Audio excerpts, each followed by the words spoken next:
이미 뭐 알고 계시겠지만 올해는 이제껏 출제되었던 형태랑은 약간 좀 달랐습니다. 그죠? 그래서 이게 추세가 될지 아니면 올해 한 번에 뭐 해프닝 또 이벤트로 끝날지는 사실 그 누구도 알 수는 없습니다. 그래서 여러분들이 뭐 특정 방법이나 특정 형태로 공부를 해 나가는 거는 매우 위험합니다. 그래서 수험생 입장에서는 여러 가지 위험을 생각하고 공부를 하실 수밖에 없는 거예요. 그래서 그거는 무슨 얘기냐면 특히 이 차는 사실 이제 멘탈 싸움이에요. 멘탈 싸움.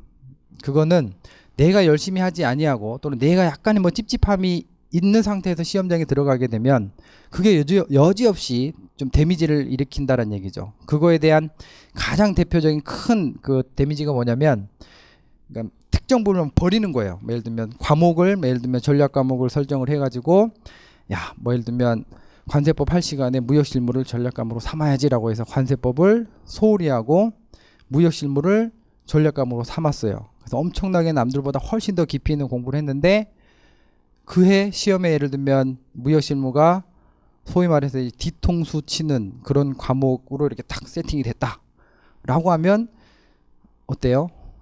망하는 거죠. 그러니까 뒤통수를 치는 해 그 뒤통수 치는 과목은 피할 도리가 사실 없잖아요. 그렇죠? 그래서 전략적으로 공부하는 거는 사실 저는 매우 반대하는 사람입니다. 그래서 그걸 또 다시 얘기하면 전부 다 해야 된다. 그러니까 포기함 없이 특정 부분을 버리거나 소홀히 하는 거 없이 뭐 과목도 그렇게 하셔야 되고 과목 내에서도 그렇게 하셔야 되고요. 그 다음에 기출문제 분석을 하시면서도 역시 패턴이 이제 이렇게 고차가 되겠구나. 그러한 어떤 그 확정적인 판단도 좀 보류를 하실 필요가 있습니다. 당연히 뭐 상식적으로 생각했을 때 뭐 내년에도 이렇게 나올 수 있겠나 라고 물어보면 여러분들은 뭐라고 대답하실 거예요? 당연히 나올 수 있겠죠. 그렇죠? 그건 당연히 나올 수 있을 것 같아요. 내년에도 올해의 패턴처럼 나올 가능성이 매우 높다라는 생각이 물론 듭니다. 하지만 그렇게 나오지 아니할 가능성도 충분히 있다라는 얘기인 거고 그런 부분들을 항상 생각을 하시면서 공부를 했으면 좋겠고요. 오늘 나눠드린 유인물 중에 그 앞 페이지에 이제 채점평부터 해가지고 뭐 기출문제 일부 나와 있잖아요. 그것들은 꼭 좀 읽어보셨으면 좋겠어요. 꼭 읽어보셔야 됩니다. 그래서 요약해서 제가 말씀드리건데 매해 나오는 채점평의 공통적인 얘기는 뭐냐면 아는 거 쓰지 말고 물어본 거 써라 이거예요. 그러니까 공부는 여러분들이 오랜 시간 했어요. 뭐 1년이든 2년이든 뭐 3년 5년 공부를 했습니다. 그래서 문제를 보면 이제 막 쓰고 싶은 거죠. 가장 좋은 거는 뭐냐면 물어본 것만 완벽하게 많은 분량을 쓰는 게 가장 좋은데 사실 그렇게 답안을 쓸 수 있는 사람은 사실 많지 않아요. 그래서 어떻게 하냐면 연관이 약간 없는 듯 보여도 내가 공부한 것들이 있어 라고 하면 조금 더 언급을 하고 싶어 해요.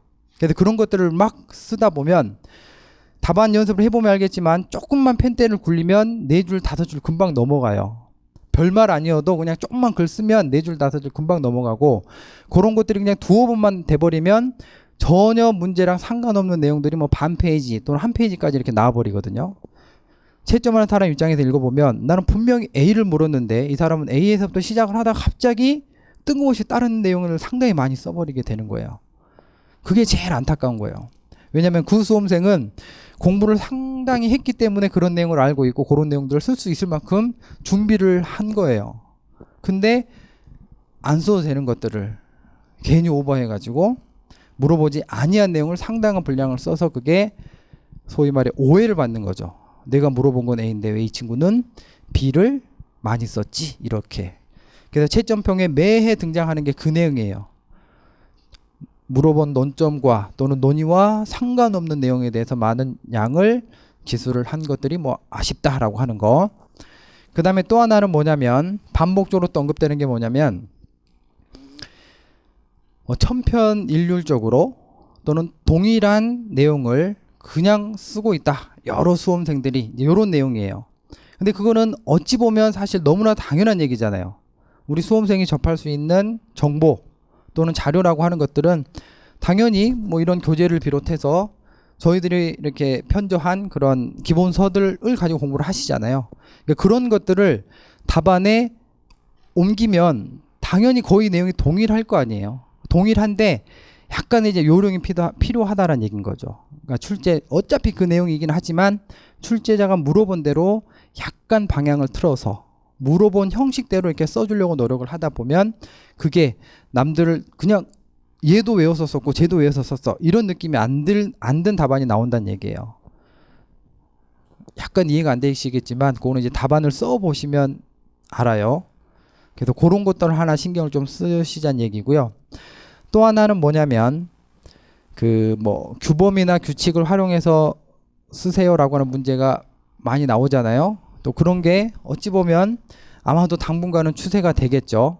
여러 가지 오해라든지 이런 그 불필요한 그 잡음을 제거하기 위해서. 그러면 그 부분들은 사실 여러분들의 해석이나 여러분들의 용어가 필요 없죠. 규범이나 규칙이나 이런 것들은 그거는 그냥 있는 그대로 써야 되는 거죠. 쉽게 얘기하면. 그래서 그런 것들은 가급적 최대한 그대로 공부를 하셔야만 되는 것이고 그 외적으로 어떤 논리적으로 흐름을 가져가는 부분들에 대해서는 조금 반복을 하다 보면 훈련을 하다 보면 그 부분은 충분히 대응할 수 있다. 그래서 채점평을 읽어보시면 그 한 3가지 4가지 정도가 거의 매해 언급이 됩니다. 그리고 저도 이제 실질적으로 직접적으로 또는 간접적으로 여러분들이 쓴 글들을 이제 보게 되거든요. 보게 되면 거의 뭐 10여 년 이상을 답안을 봐와도 매해 똑같아요. 매해 똑같은 패턴으로 이제 공부를 하시는 거예요. 그게 뭐 좋은 걸 수도 있고 안 좋은 걸 수도 있지만 거의 똑같아요. 그 말은 역으로 얘기하면은 이제껏 계속 강조되었던 부분들만 잘 신경 써서 쓰게 되면 전혀 그게 뭐 새로운 게 아니다라는 얘기예요. 그죠? 그래서 그렇게 좀 해 주시기 바라고